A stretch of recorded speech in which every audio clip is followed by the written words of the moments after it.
Saat ejakulasi, hampir 300 juta sperma bergerak dari testis melalui saluran yang disebut vas deferens ke area prostat. Pada titik ini, prostat berkontraksi membuka saluran antara kandung kemih dan uretra, melepaskan cairan ke dalam uretra dan mendorong air mani keluar. Mani membentuk cairan kental yang bersifat basah untuk melindungi sperma dari lingkungan asam vagina wanita. Gel dicairkan oleh enzim dari kelenjar prostat yang juga mengandung gula untuk menyehatkan sperma.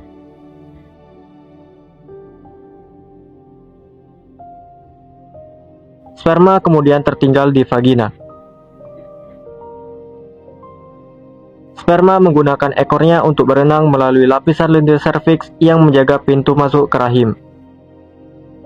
Selama ovulasi, penghalang ini menjadi lebih tipis dan mengubah keasamannya, menciptakan lingkungan yang lebih aman bagi sperma. Di sisi lain, setelah melepaskan sel telur, sekitar hari ke-14 dari periode, sel telur tiba di bagian tertentu pada saluran yang disebut persimpangan Smith-Ambular, yang diam di sana selama 30 jam kemudian. Pembuahan terjadi di bagian saluran ini. Setelah sperma memasuki rahim, kontraksi mendorong sperma ke atas menuju tuba falopi untuk bertemu sel telur yang sudah menunggu. Sperma harus melakukan perjalanan dari vagina ke tuba falopi. Perjalanan yang sulit karena hanya sedikit sperma yang mampu bertahan.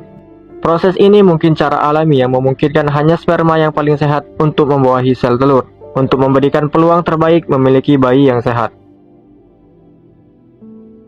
Sperma pertama memasuki saluran beberapa menit setelah ejakulasi, tetapi sperma pertama tidak mungkin membuahi sel telur. Sperma dapat bertahan hidup di saluran reproduksi wanita hingga 5 hari. Keajaiban terjadi di saluran tuba. Tuba falopi mendorong sel telur ke arah rahim, silia mendorong sperma ke arah sel telur. Juga sel telur di sekitarnya menghasilkan bahan kimia yang menarik sperma.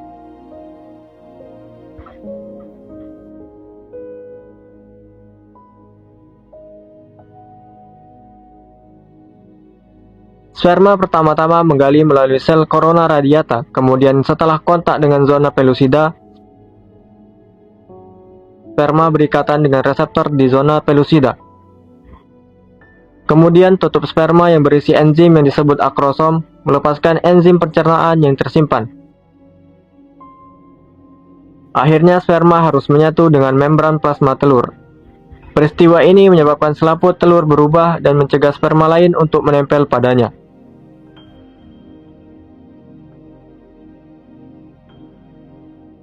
Sekarang inti sperma menempel tempat penyimpanan kromosom dan memasuki sel telur mencari inti sel telur.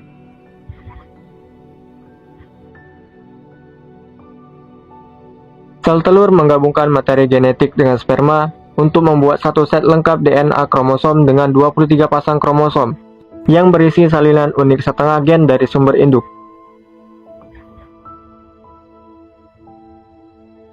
Ini adalah cetak biru untuk bayi yang akan lahir, yang menentukan jenis kelamin, warna rambut, warna mata, dan banyak karakteristik lainnya. Gabungan sperma dan sel telur disebut zigot. Ini adalah tahap perkembangan paling awal. Ia membelah dengan cepat pada hari-hari setelah pembuahan. Zigot kemudian bergerak ke tuba falopi menuju rahim.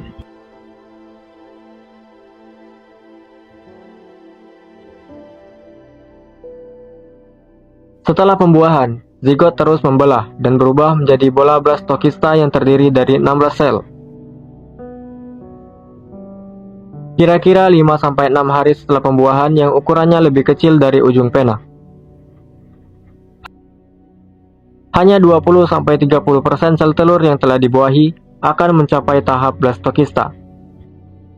Embrio yang bertahan pada tahap perkembangan ini memiliki potensi implantasi yang tinggi setelah dipindahkan ke dalam rongga rahim.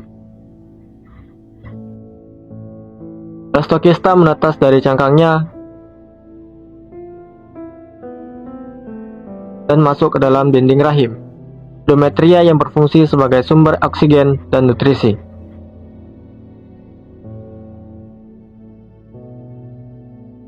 Sekitar 4 minggu dari awal periode terakhir menjelang periode berikutnya, blastokista telah mulai memproduksi hormon kehamilan untuk memberitahu ovarium Anda untuk berhenti melepaskan sel telur.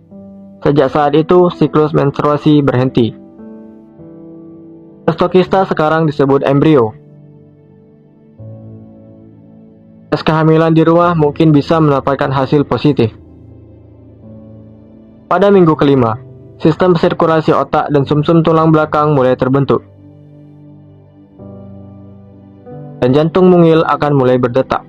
Jantung bayi berdetak sekitar 54 juta kali sebelum lahir.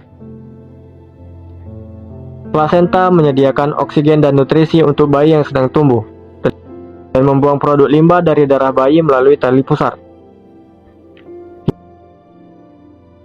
Hidung, mulut, dan telinga mulai terbentuk pada minggu ke-6.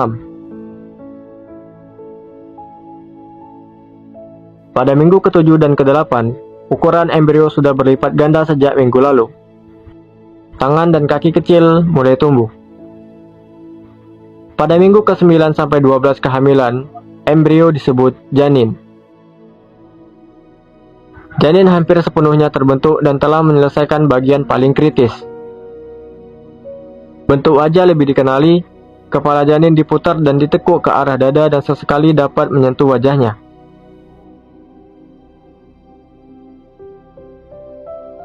Otot diafragma mulai tumbuh, peredaran darah, reproduksi, dan sistem urin semuanya berada pada tahap perkembangan lanjut. Janin akan buang air kecil di kantung ketuban. Itu pertanda berfungsinya tubuh janin dengan baik. Jika janinnya perempuan, ovarium akan mengandung jutaan sel telur. Jika janinnya laki-laki, testisnya sudah mulai memproduksi testosteron, yang merupakan hormon yang diperlukan untuk perkembangan sistem reproduksi bagi laki-laki. Janin berukuran sekitar 5 cm dan berat 14 gram.